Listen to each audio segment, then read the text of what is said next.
In this video, we're going to talk about the Rhodesian Special Air Service, better known as Rhodesian SAS, a special forces unit formed during the Malayan Emergency.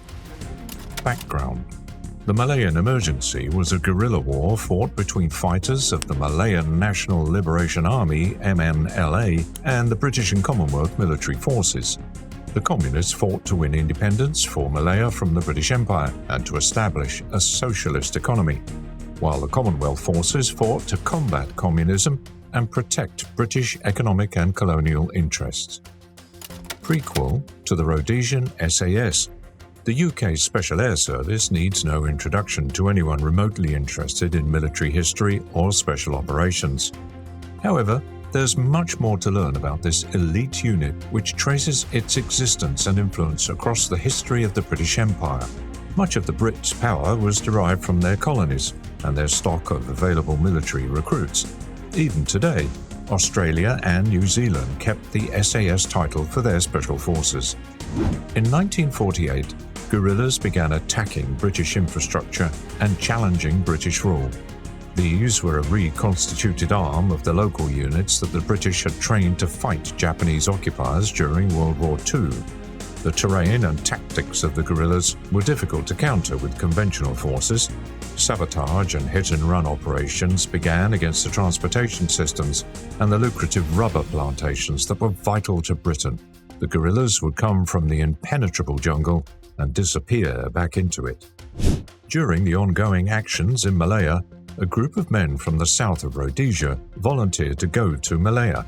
Rhodesia had contributed greatly in proportion to its population in World War II, and a few Rhodesians had served in the SAS. Rhodesian young men who had felt that they'd missed their chance to fight for the crown applied. Out of all the applicants, 1,000 were led through to the proving grounds. These 1,000 applicants were carefully screened, and 100 men were chosen to be part of the Malayan Scouts and the resurrected SAS. They'd been chosen for their background and ability to work with a team in a harsh environment. Many of the men had grown up hunting and tracking. Tracking in Africa was an essential skill that could not be learned overnight, but they found themselves learning to operate in the jungle instead of an open area.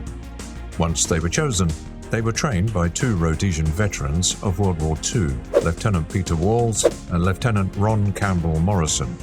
Both were combat experienced and were expected to be replaced by a British commander.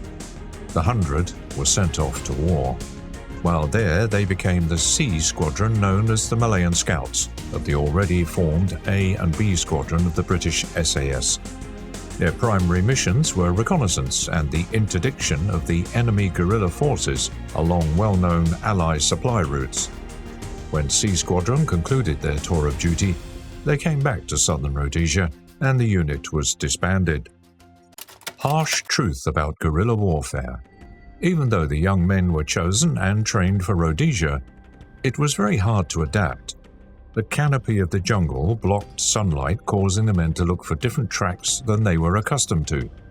The floor of the jungle was full of rotting vegetation, and the bush was often so thick that machetes had to be used to move forward. The vegetation was as much their adversary as the enemy guerrillas were.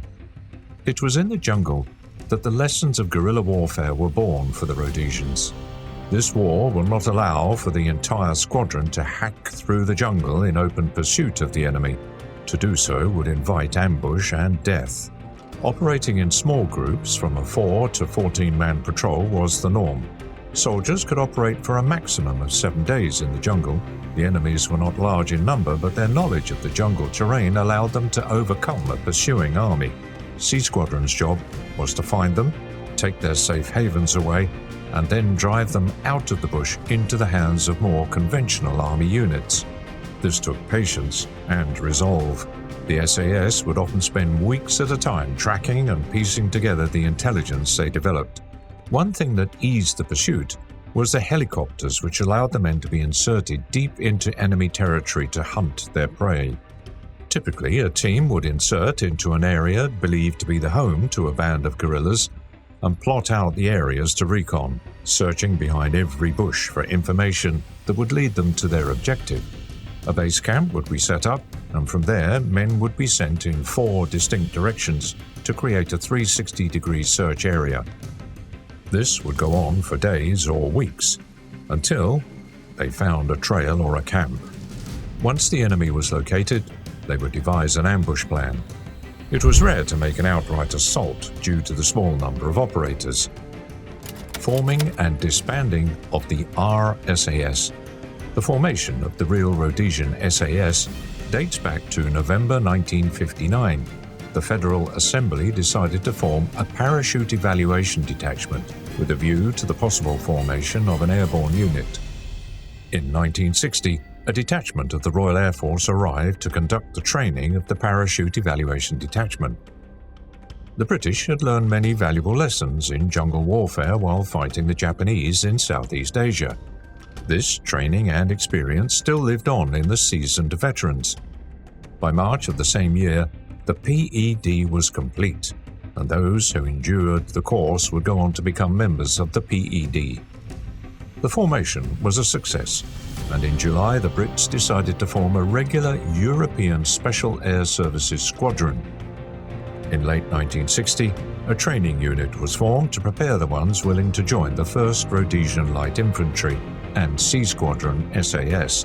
In early 1961, 6 volunteers from the Air Force were sent to England for parachute instructor training, plus a small group of volunteer officers to complete a selection course with the SAS in Britain. When they came back in August 1961, they created the first of many selection courses, which were run in the Matopos just outside Bulawayo. The first squad completed their training in November and were presented with their wings.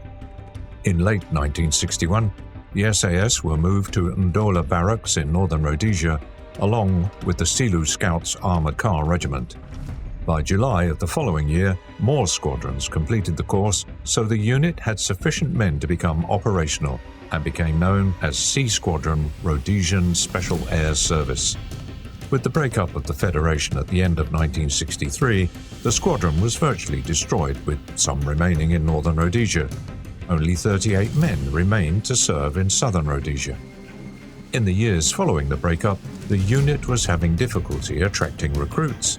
This was primarily due to the high standards required of an SAS soldier, and also due to the bad blood between the SAS and the RLI, from where most of the recruits should have been selected.